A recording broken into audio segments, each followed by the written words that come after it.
श्री गणेशाय नमः।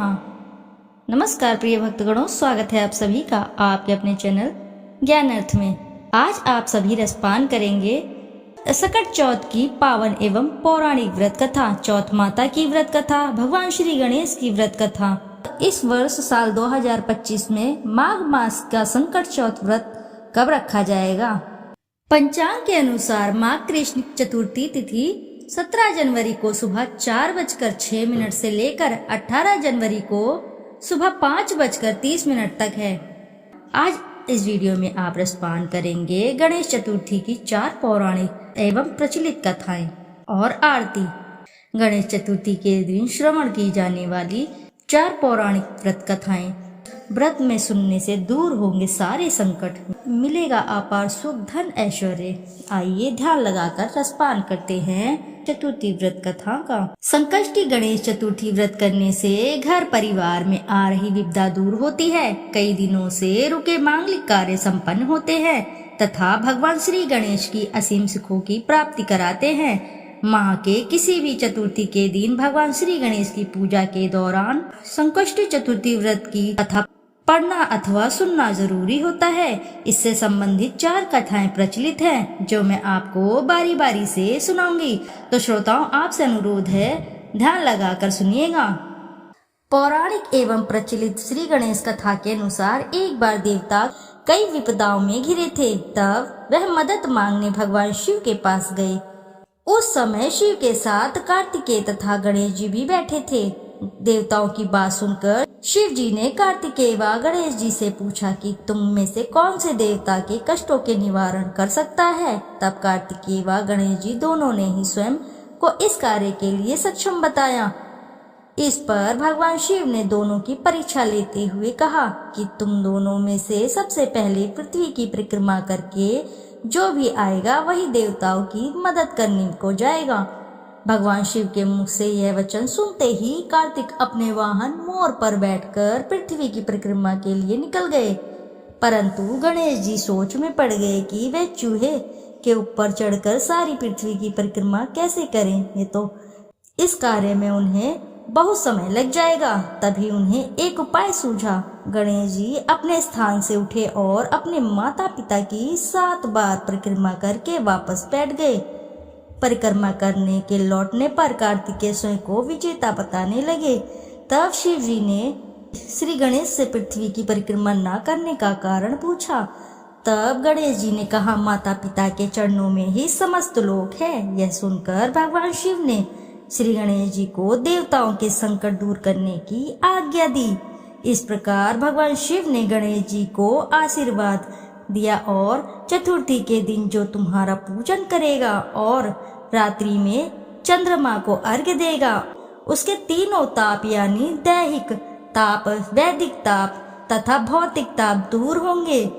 इस व्रत को करने से व्रतधारी के सभी तरह के दुख दूर होंगे और उसे जीवन के भौतिक सुखों की प्राप्ति होगी। चारों तरफ से मनुष्य की सुख समृद्धि बढ़ेगी। पुत्र पौत्र आदि धन ऐश्वर्य की कभी कोई कमी नहीं रहेगी। आइए अब रसपान करते हैं अगली व्रत कथा। एक समय की बात है, राजा हरिश्चंद्र के राज्य में एक कुम्हार था। वह मिट्टी के बर्तन बनाता था, लेकिन वे कच्चे रह जाते थे। एक पुजारी की सलाह पर उसने इस समस्या को दूर करने के लिए एक छोटे बालक को मिट्टी के बर्तनों के साथ आवा में डाल दिया। उस दिन संकष्टी चतुर्थी का दिन था। उस बच्चे की माँ अपने बेटे के लिए परेशान थी। उसने गणेश जी से बेटे की कुशलता की प्रार्थना की।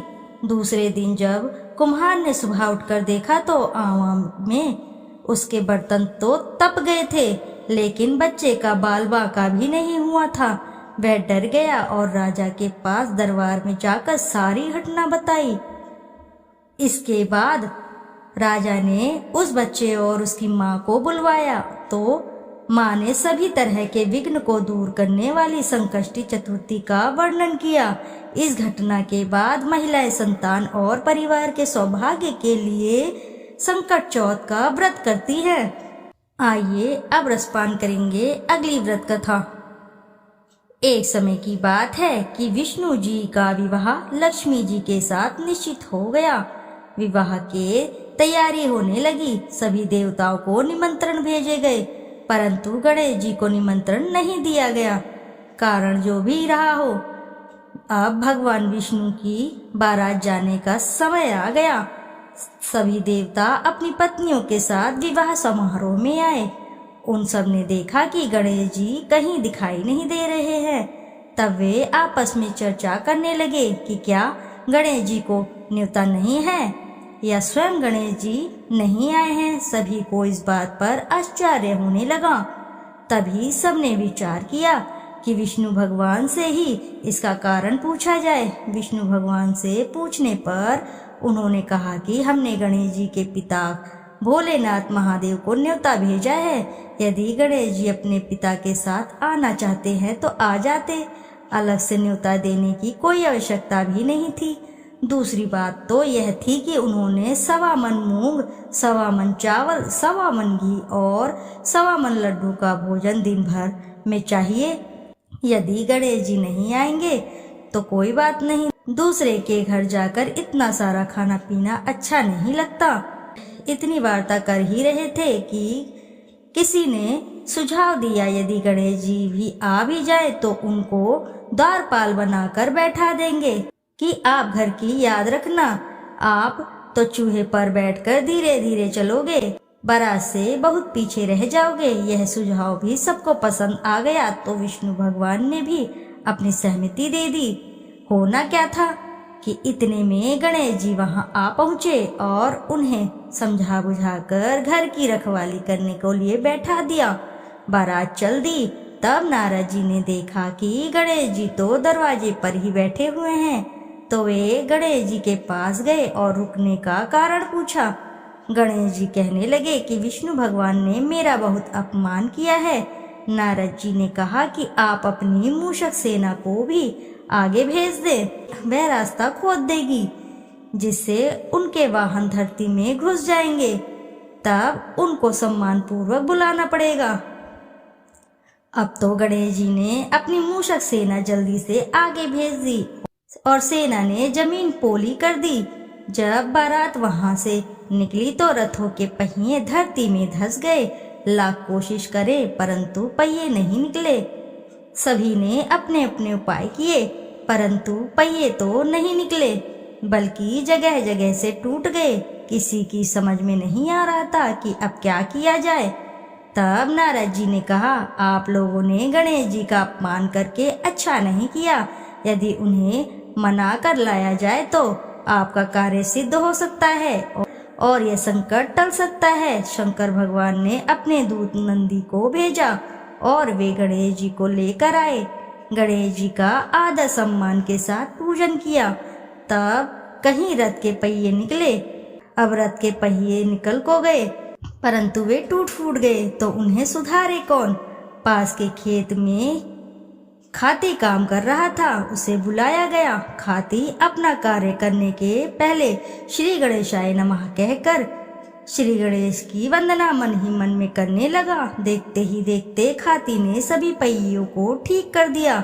तब खाती कहने लगा कि हे देवताओं, आपने सर्वप्रथम गणेश जी को नहीं मनाया होगा और ना ही उनकी पूजन की होगी, इसलिए तो आपके साथ यह संकट आया है। हम तो मूर्ख अज्ञानी हैं, फिर भी पहले गणेश जी की ही पूजते हैं, उनका ध्यान करते हैं, उनका स्मरण करते हैं। आप लोग तो देवतागण हैं, फिर भी आप लोग गणेश जी को कैसे भूल गए। अब आप लोग भगवान श्री गणेश जी की जय बोल कर जाएं तो आपके सब काम बन जाएंगे और कोई संकट भी नहीं आएगा। ऐसा कहते हुए बारात वहां से चल दी और विष्णु भगवान का लक्ष्मी जी के साथ विवाह संपन्न करा के सभी कुशल को लौटे। हे श्री गणेश जी महाराज, आपने विष्णु को जैसा कार्य सारियो ऐसा कार्य सबको सिद्ध कर जो। बोलो गजानन भगवान की जय। आइए अब रसपान करते हैं चौथ की अगली और अंतिम व्रत कथा। श्री गणेश चतुर्थी व्रत की पौराणिक कथा के अनुसार एक बार शिव और माता पार्वती नर्मदा नदी के किनारे वहां माता पार्वती ने भगवान शिव से समय व्यतीत करने के लिए चौपड़ खेलने को कहा। शिव चौपड़ खेलने के लिए तैयार हो गए, परंतु इस खेल में हार जीत का फैसला कौन करेगा, यह प्रश्न उनके समक्ष उठा तो भगवान शिव ने कुछ तिनके एकत्रित कर उसका एक पुतला बनाकर उसकी प्राण प्रतिष्ठा कर दी और पुतले से कहा, बेटा हम चौपड़ खेलना चाहते हैं, परंतु हमारी हार जीत का फैसला करने वाला कोई नहीं है, इसीलिए तुम बताना कि हम में से दोनों में से कौन हारा और कौन जीता। उसके बाद भगवान शिव और माता पार्वती का चौपड़ खेल शुरू हो गया। यह खेल 3 बार खेला गया और संयोग से तीनों बार माता पार्वती ही जीत गई। खेल समाप्त होने के बाद बालक से हार जीत का फैसला करने के लिए कहा गया, तो उस बालक ने महादेव को ही विजय बताया। यह सुनकर माता पार्वती क्रोधित हो गई और क्रोध में उन्होंने बालक को लंगड़ा होने का, कीचड़ में पड़े रहने का श्राप दे दिया। बालक ने माता पार्वती से माफी मांगी और कहा कि यह मुझसे अज्ञानतावश ऐसा हुआ है, मैंने तो किसी द्वेष भाव से ऐसा नहीं किया। अब बालक द्वारा क्षमा मांगने पर माता ने कहा, यहाँ गणेश पूजन के लिए नाग कन्याएं आएंगी, उनके कहे अनुसार तुम गणेश व्रत करो, ऐसा करने से तुम मुझे प्राप्त करोगे। यह कहकर माता पार्वती शिव के साथ कैलाश पर्वत चली गई। 1 वर्ष के बाद उस स्थान पर नाग कन्याएं आईं। तब नाग कन्याओं से श्री गणेश के व्रत की विधि मालूम करने पर उस बालक ने 21 दिन लगातार श्री गणेश जी की व्रत किया। उसकी श्रद्धा से गणेश जी प्रसन्न हुए। उन्होंने बालक को मनोवांछित फल मांगने के लिए कहा। उस पर उस बालक ने कहा, हे विनायक, मुझ में इतनी शक्ति दीजिए कि मैं अपने पैरों से चलकर अपने माता पिता के साथ कैलाश पर्वत पर पहुंच सकूं और वे ये देखकर प्रसन्न हों। तब बालक को वरदान देकर श्री गणेश अंतर्ध्यान हो गए। इसके बाद वह बालक कैलाश पर्वत पहुंच गया और कैलाश पर्वत पर पहुंचने की अपनी कथा उसने भगवान शिव को सुनाई। चौपड़ वाले दिन से ही माता पार्वती जी से विमुख हो गई थी, अतः देवी के रुष्ट होने पर भगवान शिव ने भी बालक के बताए गए अनुसार 21 दिनों तक श्री गणेश जी का व्रत किया। इस व्रत के प्रभाव से माता पार्वती के मन से भगवान शिव के लिए जो नाराजगी थी वह समाप्त हो गई। तब यह व्रत विधि भगवान शंकर ने माता पार्वती को भी बताई। यह सुनकर माता पार्वती के मन में भी अपने पुत्र कार्तिकेय से मिलने की इच्छा जागृत हुई। तब माता पार्वती ने भी 21 दिन तक श्री गणेश का व्रत किया तथा दूर्वा फूल और लड्डुओं से गणेश जी का पूजन अर्चन किया। व्रत के 21वें दिन कार्तिकेय स्वयं माता पार्वती से आ मिले। उस दिन से श्री गणेश चतुर्थी का यह व्रत समस्त मनोकामनाओं की पूर्ति करने वाला व्रत माना जाता है।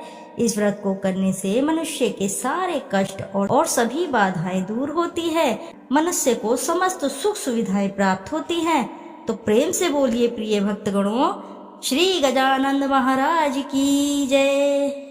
तो आइए श्रवण करते हैं चौथ माता की व्रत कथा का। एक गांव में एक गरीब बूढ़ी माँ रहा करती थी।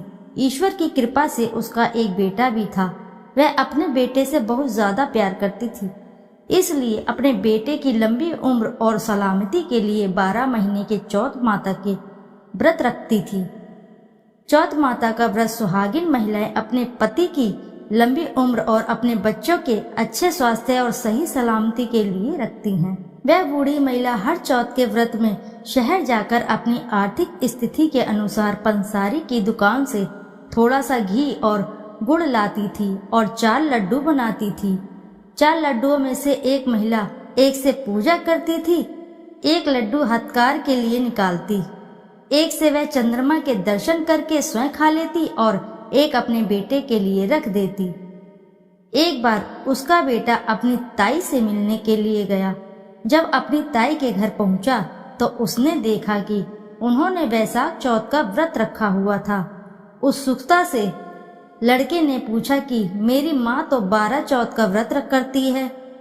इस पर उसकी ताई ने बोला कि तेरी माँ तो तेरी कमाई खाने के लिए व्रत करती है।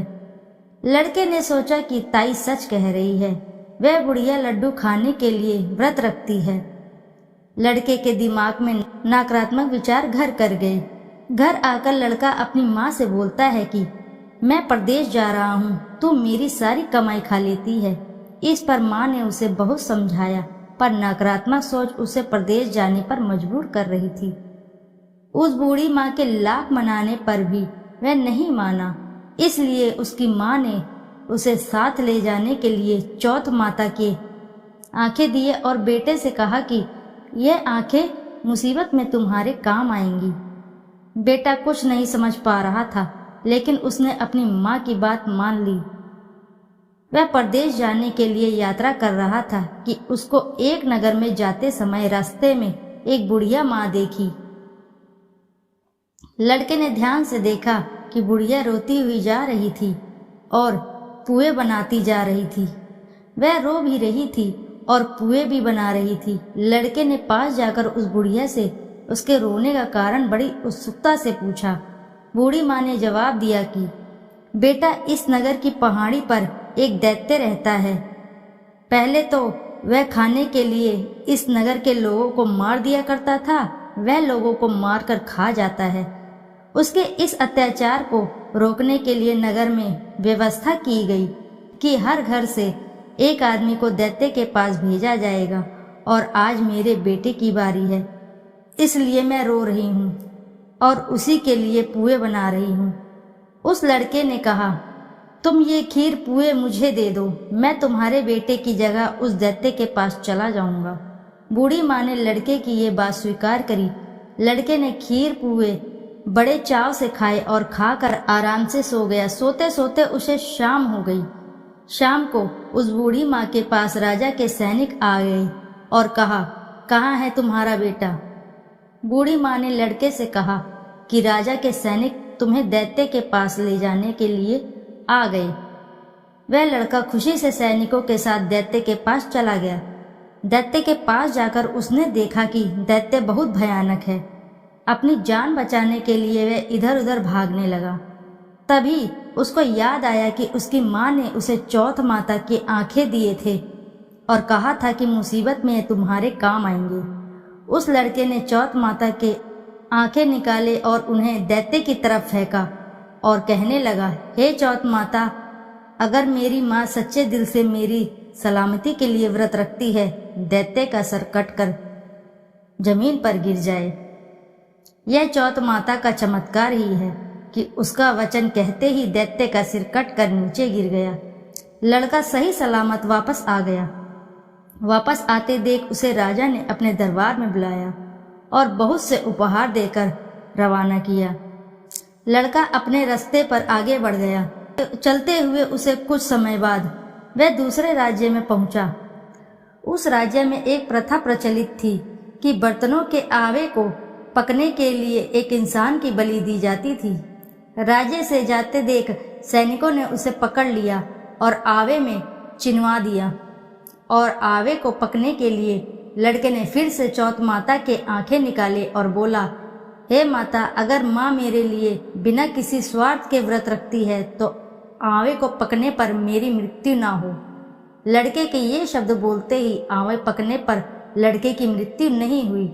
जब आवे के बर्तन निकालने लगे तो आवे से मिट्टी की बजाय सोने और चांदी के बर्तन निकले, और लड़के ने अंदर से कहा, बर्तन आराम से निकालना, कहीं मुझे लग ना जाए। ये सुनकर बर्तन निकालने वाले आश्चर्यचकित हो गए और उसे आवे से निकालकर राजा के दरबार में ले आए। राजा भी आश्चर्यचकित था। राजा ने लड़के से प्रश्न किया कि आखिर तुम इस आवे से जिंदा कैसे बच गई? लड़के ने जवाब दिया कि मेरी माँ मेरे लिए चौथ के 12 महीने व्रत रखती है, इसलिए चौथ माता की कृपा से मैं इस आवे से सही सलामत वापस निकल आया। राजा को लड़के की बात पर यकीन नहीं हो रहा था, इसलिए राजा अपनी आंखों से चौथ माता का चमत्कार देखना चाहता था। इसलिए राजा ने चांदी की सुराही मंगवाई और लड़के से कहा कि अगर तुम सच बोल रहे हो तो सुराही की नली से निकल कर दिखाओ। उस लड़के ने देखा कि एक भंवरा सुराही के मुंह से बाहर से निकला है। लड़के ने चौथ माता का नाम लेकर आंखें बाहर निकाले और कहा कि हे माता, अगर मेरी माँ तुम्हारे लिए 12 महीने के व्रत रखती है तो मैं भंवरा बनकर सुराही के मुंह से बाहर निकल आऊं। देखते ही देखते राजा की आंखों के सामने वो लड़का भंवरा बन गया और सुराही के मुंह से बाहर निकल गया। राजा ने ये चमत्कार देखा और आश्चर्यचकित हो गया और राजा बहुत खुश हुआ। राजा इतना खुश हुआ कि राजा ने अपनी पुत्री की शादी उस लड़के से कर दी। पूरे नगर में राजा ने प्रचार करवा दिया कि नगर की सारी महिलाएं चौथ माता का व्रत करना आरंभ कर दें। कुछ समय बीत जाने के बाद लड़के को अपनी माँ की याद आई कि मेरी माँ तो बिना किसी स्वार्थ के मेरी सही सलामती के लिए व्रत रखती है, तभी मैं चौथ माता के आशीर्वाद से अभी तक सही सलामत हूँ। इस कारण लड़के ने राजा से अपने नगर जाने की इच्छा प्रकट की। राजा ने उसकी बात मान ली और बहुत दान दहेज देकर, हाथी घोड़े देकर विदा किया। लड़के के कई दिन यात्रा के बाद वह अपने घर पहुंचा। जिस दिन वह अपने घर पहुंचा उस दिन चौथ का दिन था। लड़का उसी पंसारी की दुकान में गया जहां उसकी माँ हर चौथ को आती थी। लड़के ने सोचा कि आज माँ इस दुकान से गुड़ और घी लेने आएगी। जैसा लड़के ने सोचा था ठीक वैसा ही हुआ। हाथ में लाठी लिए हुए उसकी माँ रास्ते से आते हुए उसको दिखी। उसकी माँ की उम्र बहुत अधिक हो जाने के कारण उन्हें दिखना कम हो गया था। तो लड़के ने उसकी लाठी में पैर मारा और जानबूझकर पुत्र के बारे में अपशब्द कहने लगा। उस बूढ़ी माँ ने कहा, भले ही मुझे गाली दे दो पर मेरे पुत्र को कुछ मत कहना। माँ के यह शब्द सुनकर बेटा उनके पैरों में गिर पड़ा और कहने लगा, मैं तुम्हारा बेटा ही हूँ, मुझे माफ कर दो। माँ ने उसे पहचाना और गले लगाया, पर उनका बेटा इतनी धन दौलत के साथ वापस आया था, इसलिए नगरवासियों ने विश्वास नहीं किया कि वह उनका ही बेटा है। बुढ़िया ने चौथ माता को याद किया और मन ही मन में चौथ माता से कहने लगी, मैंने अगर सच्चे दिल से तुम्हारे व्रत किए हैं तो मेरे स्तनों में दूध आ जाए और दूध की धार मेरे बेटे के मुंह में गिरे। चौथ माता के चमत्कार से बिल्कुल वैसा ही हुआ। दूध की धारा उनके बेटे के मुंह में गिरने लगी। सभी लोग देखकर हक्के बक्के हो गए। उन्हें यकीन हो गया कि यह उनका ही बेटा है और चौथ माता की जय जयकार करने लगे। उस नगर के सभी लोग चौथ माता के व्रत हर महीने रखने लगे। बोलो चौथ माता की सदा ही जय। आइए अब करते हैं गणेश जी की आरती।